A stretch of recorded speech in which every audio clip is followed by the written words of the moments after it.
নমস্কার। আচ্ছা, কিডনির অসুখের সাথে কি মাথার চুল পড়ে যাওয়ার কোনো সম্পর্ক রয়েছে? মানে is hair fall is connected with kidney disorders? Honestly speaking, yes. মানে সিকেডির সাথে হেয়ার ফলের কিন্তু একটা সম্পর্ক রয়েছে, যেটা নিয়ে প্রচুর গবেষণা হয়েছে এবং অফেন এটাকে না আমরা ওভারলুক করে যাই। আ কিন্তু যদি খুব পুঙ্খানুপুঙ্খভাবে বিচার করা যায়, তাহলে এটা জানা যাবে বা আমরা আজকে এটাই আলোচনা করব যে how kidney disease is related to the hair fall. দেখুন, ইউরেমিক টক্সিনস যেগুলো রয়েছে, তার মধ্যে একটা সিগনিফিক্যান্ট নাম্বার অফ টক্সিনস কিন্তু ফলিকুলার গ্রোথ অফ হেয়ারকে ইনহিবিট করে। আপনারা নিশ্চয়ই জানেন যে মাথায় যে আমাদের চুল থাকে, তার একটা নিজস্ব ফলিকল আছে।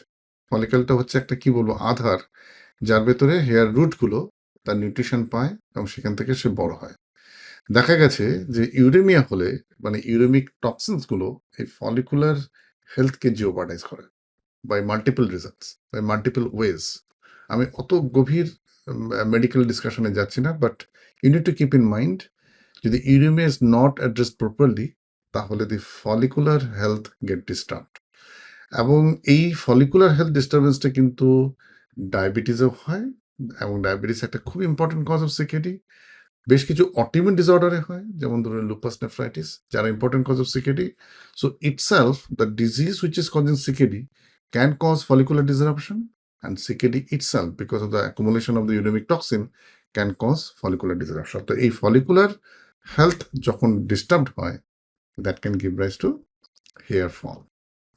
সেকেন্ড ইম্পর্টেন্ট কারণ যেটা আমরা নিশ্চয়ই জানি, যে একটা লাস্টারাস হেয়ারের জন্য আমাদের বেশ কিছু নিউট্রিশনাল ফ্যাক্টরস ঠিক থাকতে হয়। তার মধ্যে খুব ইম্পর্টেন্ট হলো zinc, iron, biotin and the protein metabolism.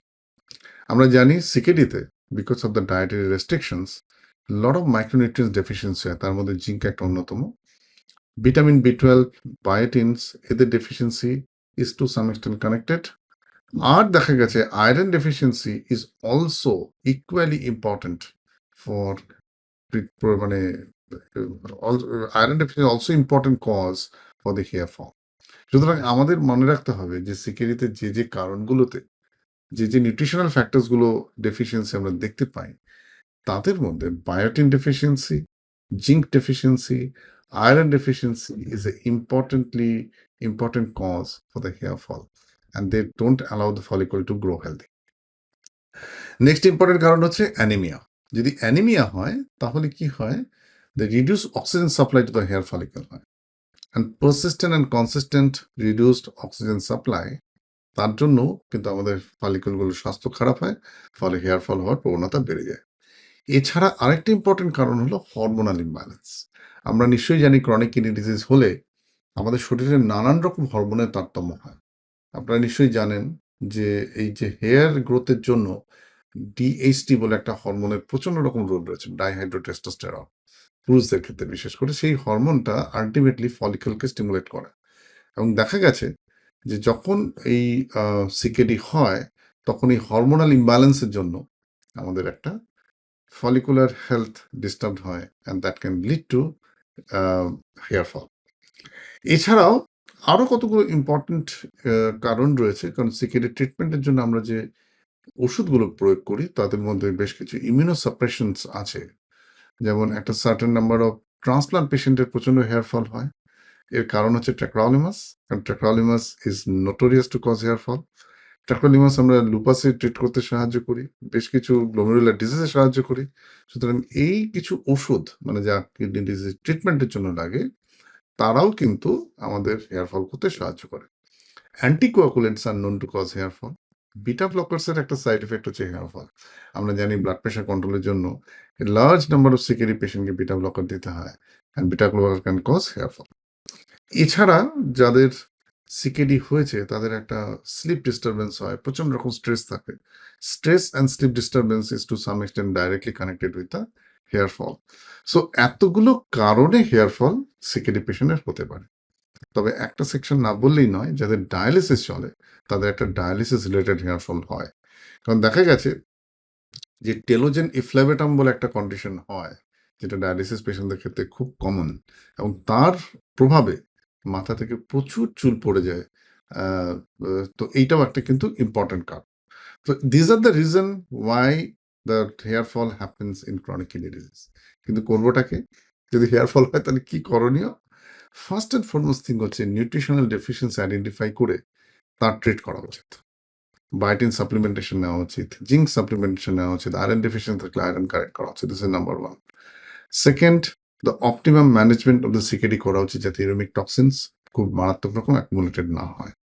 Slip যাতে ভালো হয় সেদিকে নজর দেওয়া উচিত।